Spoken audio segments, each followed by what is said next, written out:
എന്തൊക്കെയുണ്ട് വിശേഷം? സുഖാന്ന് വിശ്വസിക്കുന്ന എല്ലാവർക്കും. അപ്പോൾ ഞാൻ ഒന്ന് പുറത്തോട്ട് വന്നത് അപ്പോഴാണ് വിചാരിച്ച് നമുക്കൊരു വീഡിയോ ചെയ്താലോ എന്ന്. സാമ്പാർ റൈസ് അതാണ് ഞാൻ ഇന്ന് ഉണ്ടാക്കാൻ പോകുന്നത്. ബിസിബലാബാദ് എന്ന് പറയും കർണാടകയിൽ, തമിഴ്നാട്ടിൽ വിളിക്കുന്ന സാമ്പാർ സാദം എന്നാണ്. അപ്പോൾ നമുക്കിത് എങ്ങനെയാണ് ഉണ്ടാക്കുന്നത് എന്ന് നമുക്ക് നോക്കാം. ഇത് ഞാൻ എൻ്റെ ഒരു ട്വിസ്റ്റ് കൊടുത്തിട്ടാണ് ഞാൻ ഉണ്ടാക്കുന്നത്. കർണാടക സ്റ്റൈലല്ല, തമിഴ്നാട് സ്റ്റൈലും അല്ല, ഇതെൻ്റെ സ്റ്റൈൽ. ഓക്കെ, അപ്പോൾ നമുക്ക് ഈ എളുപ്പത്തിന് കുക്കറിൽ എങ്ങനെ വേഗം സാമ്പാർ റൈസ് ഉണ്ടാക്കാം നോക്കാം. അപ്പോൾ നിങ്ങൾക്ക് കാണാം, ഞാൻ 1 കപ്പ് റൈസും, പിന്നെ ഞാൻ എടുത്തിരിക്കുന്നത് തോരപ്പരിപ്പല്ല, ഞാൻ എടുത്തിരിക്കുന്നത് ചെറുപയർ പരിപ്പാണ്. ചെറുപയർ പരിപ്പിൽ നമുക്ക് ഉണ്ടാക്കി നോക്കാം എങ്ങനെയാണ് നമ്മുടെ സാമ്പാർ റൈസ് ഉണ്ടാകുന്നതെന്ന്. അപ്പോൾ 1 കപ്പ് ബസ്മതി റൈസ്, 1 കപ്പ് ചെറുപയർ പരിപ്പ്. പക്ഷേ ഞാൻ നല്ലപോലെ 4-5 പ്രാവശ്യം കഴുകിയിട്ട് വെള്ളത്തിൽ കുതിർത്ത് വെച്ചിട്ടുണ്ട്.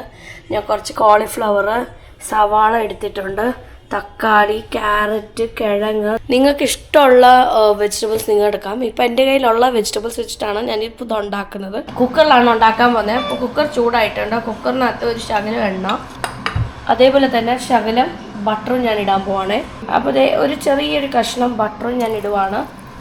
കൂട്ടത്തിൽ ഒരു ശകലം നമ്മുടെ കടുക്, ഒരു തുള്ളി ഉലുവ, അതിലോട്ട് ഞാൻ 2 വറ്റൽമുളക്, 1 തണ്ട് കറിവേപ്പില, നമ്മുടെ വീട്ടിലുണ്ടായ കറിവേപ്പിലയാണ് ഞാൻ ഇടുന്നത്. എന്നിട്ട് ഇതിനകത്തോട്ട് ഞാൻ ഈ സവാള ഒന്ന് വഴറ്റാനിടുന്നത്. നിങ്ങൾക്ക് വേണമെങ്കിൽ ഉള്ളി ഇടാം, ഉള്ളി ഇട്ടാലും നല്ല ടേസ്റ്റ് ആയിരിക്കും.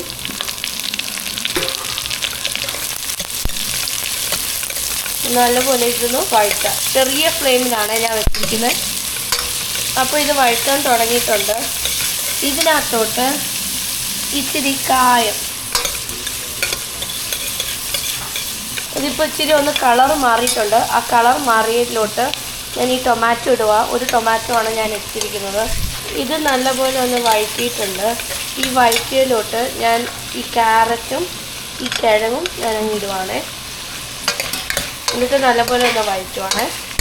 അപ്പോൾ ഇത് വെറും സാമ്പാറല്ലല്ലോ ഞാൻ ഉണ്ടാക്കുന്നത്, അതുകൊണ്ട് ഞാൻ വെണ്ടയ്ക്ക ഇടത്തില്ല. വെണ്ടയ്ക്ക ഇട്ടാൽ ഒരു തരിതരിപ്പുണ്ടാവും, അപ്പോൾ ടേസ്റ്റ് ഉണ്ടാവില്ല. വഴുതനങ്ങ നിങ്ങൾക്ക് വേണമെങ്കിൽ ഇടാം. ഞാൻ വാങ്ങിയിട്ടത് ഇല്ലായിരുന്നുകൊണ്ടാണ് ഞാൻ വഴുതനങ്ങ ഇടാത്തത്. അപ്പോൾ നമുക്ക് ഇതിനകത്തോട്ട് ഒരു തുള്ളി മഞ്ഞൾപ്പൊടി, ഒരു തുള്ളി മുളക് പൊടി, നിങ്ങൾക്ക് എരിവ് അനുസരിച്ച്. ഞാൻ ഋഷിക്ക് എരിവ് കുറച്ച് മതിയതുകൊണ്ടാണ് ഞാൻ കുറച്ചിടുന്നത്. നിങ്ങൾക്ക് അതനുസരിച്ചിടാം. ഇതെല്ലാം ലോ ഫ്ലെയിമിൽ വെച്ചിട്ടാണ് ഞാൻ ചെയ്യുന്നത്. ഞാൻ ഇത്രയും നേരം ഇതിനകത്ത് ഉപ്പ് ഇട്ടിട്ടില്ലായിരുന്നു. 1 സ്പൂൺ ഉപ്പും കൂടി ഇടുവാണ്. അത് കഴിഞ്ഞിട്ട്, അത് ഇളക്കി കഴിഞ്ഞിട്ട് വെള്ളം എങ്ങനെയുണ്ട്, ഉപ്പുണ്ടോ എരിവുണ്ടോ നോക്കിയിട്ട് നമുക്ക് അതിനകത്തോട്ട് ഇടാം. ജസ്റ്റ് ഒന്ന് ഇളക്കി കൊടുക്കാം. ഇളക്കി കൊടുത്ത് കഴിഞ്ഞതിന് ശേഷം നമുക്കിതിനകത്തോട്ട് സാമ്പാർ പൊടി, നമ്മുടെ മെയിൻ ഇൻഗ്രീഡിയൻറ്റ്. നിങ്ങൾക്ക് ഏത് സാമ്പാർ പൊടി വേണമെങ്കിലും ഇടാം. ഇന്ന് ഞാൻ യൂസ് ചെയ്യുന്നത് ഞങ്ങളുടെ ഫേവറേറ്റ് ആയിട്ടുള്ള പൊടിയാണ്. സാമ്പാർ റൈസാണല്ലോ, അപ്പോൾ അതനുസരിച്ച് സാമ്പാറിൻ്റെ ടേസ്റ്റ് വരാൻ വേണ്ടിയിട്ട് എനിക്കിഷ്ടമുള്ള പോലെ ഞാൻ ഇടുവാണ്. അത് നിങ്ങൾക്ക് 1 ടീസ്പൂൺ മുതൽ 1.5 ടീസ്പൂൺ വരെ ഇടാം. എന്നാലല്ലേ സാമ്പാർ എന്ന് പറയത്തുള്ളൂ, അല്ലേ അമ്മ? ഇതൊന്ന് വഴറ്റി കൊടുക്കാം. നിങ്ങൾക്ക് ബസ്മതി അരിയുടെ പകരം വേണമെങ്കിൽ കൈമ റൈസ് വേണമെങ്കിലും എടുക്കാം കേട്ടോ. ഇനി നമുക്ക് വെള്ളമില്ലാതെ ഈ കഴുകി വെച്ച അരിയും പരിപ്പും അങ്ങ് ഇടാം. ഈ കോളിഫ്ലവർ ഞാൻ അങ്ങ് ഇടുവാണ്. നമുക്ക് സാമ്പാറിൽ എന്ത് വെജിറ്റബിൾസ് വേണമെങ്കിലും ഇടാം എന്നല്ലേ പറയുന്നത്. അതുകൊണ്ട് തന്നെയാണ് ഞാൻ ഇപ്പം എൻ്റെ കയ്യിലുള്ള വെജിറ്റബിൾസ് എല്ലാം ഇട്ടത്. ഇനി നമുക്കിതൊന്ന് ഇളക്കി കൊടുക്കാം.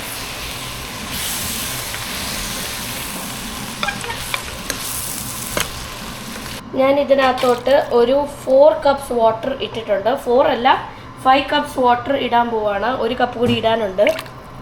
എന്നിട്ട് ഇത് നല്ലപോലെ അങ്ങ് ഇളക്കി കൊടുക്കാം.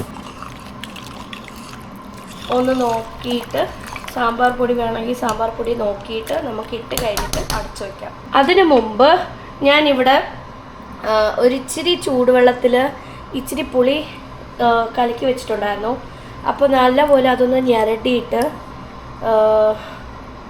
ഒരു തുള്ളി വെള്ളം ഇതിനകത്തിടാം. എന്നിട്ട് ഇതൊന്ന് ഇളക്കി വെക്കുക. ഒരു സ്പൂൺ ഉപ്പ് കൂടി ഇട്ടിട്ട് നമുക്കിത് കഴിച്ച് നോക്കിയിട്ട് വേണമെങ്കിൽ ഇടാം. അപ്പോൾ ഇതിനകത്തോട്ട് ഒരു തുള്ളി പൊടി കൂടി ഞാൻ ഇട്ടു. ബിക്കോസ് അമ്മയ്ക്ക് അത് പൊടി കുറവാണ് എന്ന് പറഞ്ഞു. അതുകൊണ്ട് ഇച്ചിരി പൊടി കൂടി ഇട്ട് ഇച്ചിരി ഉപ്പും ഇട്ട് നല്ലപോലെ അങ്ങ് ഇളക്കി കൊടുക്കാം. മലയിൽ നമുക്ക് കുക്കർ തുറന്ന് കഴിഞ്ഞിട്ട് ഇടാമേ. പിന്നെ ഞാനിത് അടച്ച് വെച്ചിട്ട് ഫുൾ ഫ്ലെയിം ആക്കി 2 വിസിലെടുക്കാൻ പോവാണേ. 2 അല്ല 3 എടുക്കാം, നമുക്ക് 3 വിസിലെടുക്കാം. യെസ്, ഇനി 3 വിസിൽ വരുന്നവരെ കാത്തിരിക്കാം. അപ്പോൾ ഇതിൻ്റെ ആവി പോയിട്ടുണ്ട്. ഞാനിത് ഊരി എടുത്തു. വാവ്, യെസ്, കണ്ടോ, അടിപൊളിയായിട്ടുണ്ട്. നല്ല മണം. ഇത് ഋഷിക്ക് കഴിക്കാൻ വേണ്ടിയാണ് ഗൈസ്. നിങ്ങൾക്കറിയോ, ഇത് ഋഷിക്ക് വേണ്ടിയാണ് ഞാൻ ഉണ്ടാക്കിയിരിക്കുന്നത്. യെസ്, അപ്പം മല്ലിയില കൂടി ഇട്ടു. ഇതിൽ വഴുതലങ്ങ ഇടാൻ നിങ്ങൾക്ക് കേട്ടോ. വഴുതലങ്ങ എൻ്റെ കയ്യിൽ ഇല്ലായിരുന്നുകൊണ്ടാണ് ഞാൻ വഴുതലങ്ങ ഇടാഞ്ഞത്. നിങ്ങൾക്ക് വേണമെങ്കിൽ വഴുതലങ്ങ ഇടാം. ഇതിന് നല്ല മണം വരുന്നുണ്ട്. നമ്മുടെ ഋഷിക്കുട്ടൻ വന്നിട്ടുണ്ട്. ഋഷിക്കുട്ടന് നമുക്ക് ഈ ചോറും തൈരും പപ്പടം വേണ്ട ഋഷ? ഋഷിക്ക് ഞാൻ പപ്പടം ഒന്ന് വറുത്ത് കൊടുക്കട്ടെ ഗൈസ്. അപ്പോൾ ദേ ഋഷിക്കുട്ടന് വേണ്ടിയിട്ട് ഞാനിവിടെ ചോറ് എടുത്തിട്ടുണ്ട്. തൈര്, പപ്പടം. Do you like it? ഉമ്മ തന്നല്ലോ ഗൈസ്. അപ്പോൾ നമുക്ക് ഋഷിക്കുട്ടനോട് ചോദിക്കാം എങ്ങനെ ഉണ്ടെന്ന്. ഡിഡ് യു ലൈക്ക് എന്ന് പറയാവോ? ഡു യു ലൈക്ക് ഇറ്റ് എന്ന് പറയാവോ കഴിച്ചു കഴിഞ്ഞിട്ട്? Yes, are you ready? Okay, അപ്പം ഞാൻ ഋഷിക്കുട്ടനെ ഒന്ന് കുഴച്ച് കൊടുക്കാൻ പോവാണ്. ഇതെന്താണെന്ന് ഋഷിക്കുട്ടൻ അറിയത്തില്ല. ഋഷിക്കുട്ടൻ ചോദിച്ചത് ഇത് കിച്ചടി ആണോന്നാ. അല്ല, ഇത് കിച്ചടി അല്ല, ഇത് സാമ്പാർ റൈസാണ്. എന്താ സ്പെഷ്യൽ ചോറ്. പേര് സാമ്പാർ റൈസ്. പറഞ്ഞേ, സാമ്പാർ റൈസ്ഡാ. സാമ്പാർ സാദം. കഴിച്ച് എരിവാണോ? Did you like it? ഇഷ്ടപ്പെട്ടു? Ya, yes. അപ്പോൾ ഋഷിക്കുട്ടൻ ഇഷ്ടപ്പെട്ടു. ഇനി അമ്മയോട് ചോദിക്കാം നമുക്ക് കേട്ടോ. ലെറ്റ് us വെയിറ്റ് ഫോർ അമ്മാസ് റിയാക്ഷൻ. യെസ് അമ്മ, അമ്മ പറയൂ, എങ്ങനെയുണ്ട്? കഴിച്ചു നോക്കാം എൻ്റെ സ്പെഷ്യൽ സാമ്പാർ സാദം. പുളിയുണ്ടോ? വലിയ പുളിയൊന്നുമില്ല. എനിക്ക് കൂടുതൽ പുളിയുള്ളത് ഇഷ്ടമല്ല. ഞാൻ നിന്നോട് കൂടുതൽ പുളി ഇടണ്ടെന്ന്. പക്ഷെ എങ്ങനെയുണ്ട്? ടേസ്റ്റ് ഉണ്ട്. നമ്മൾ സാമ്പാർ സെപ്പറേറ്റ്, ചോറ് സെപ്പറേറ്റ് ആയിട്ട് കലക്കി കഴിക്കുന്ന പോലെ ഉണ്ടോ? അതോ വേറെ തന്നെ ടേസ്റ്റ് ആണോ?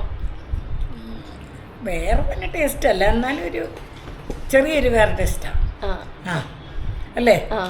എനിക്കങ്ങനെ തോന്നിയത്. ചെറിയൊരു വേറെ ടേസ്റ്റാണ്, പക്ഷെ രുചിയുണ്ട്, നല്ലതാണ്. Yes, thank you. വലിയ പുളിയുമില്ല. എനിക്കിങ്ങനെ കൂടുതൽ പുളിയുള്ളത് ഇഷ്ടമല്ല. അതിന് പുളി അത്ര ഇട്ടാലും ആ പുളി തോന്നിക്കത്തില്ല. അതാണ് ഇതിന്റെ ടേസ്റ്റ്. എന്തായാലും ഞാനൊന്ന് കഴിച്ചു നോക്കട്ടെ. എനിക്ക് ഇഷ്ടപ്പെട്ട്. ഞാനൊന്ന് കഴിച്ചു നോക്കട്ടെ. ഇനി അടുത്ത പ്രാവശ്യം ഞാൻ അങ്ങനെ ഉണ്ടാക്കി കാണിക്കാം. നമുക്കിത് കഴിച്ചു നോക്കാം. എനിക്ക് പൊതുവെ സാമ്പാർ ചോറ് ഭയങ്കര ഇഷ്ടമാണ്. This is yummy. അപ്പോൾ നിങ്ങൾക്ക് എല്ലാവർക്കും ഈ റെസിപ്പി ഇഷ്ടപ്പെട്ടു എന്ന് വിശ്വസിക്കുന്നു. അപ്പോൾ തീർച്ചയായും ഉണ്ടാക്കി നോക്കുക. ഉണ്ടാക്കി നോക്കിയിട്ട് അതിന് നിങ്ങളുടെ അഭിപ്രായങ്ങൾ എൻ്റെ താഴെ കമൻറ്റ് വീഡിയോയുടെ താഴെ പറയണം. അപ്പോൾ അടുത്ത വീഡിയോ ആയി കാണുന്നവരെ ബൈ.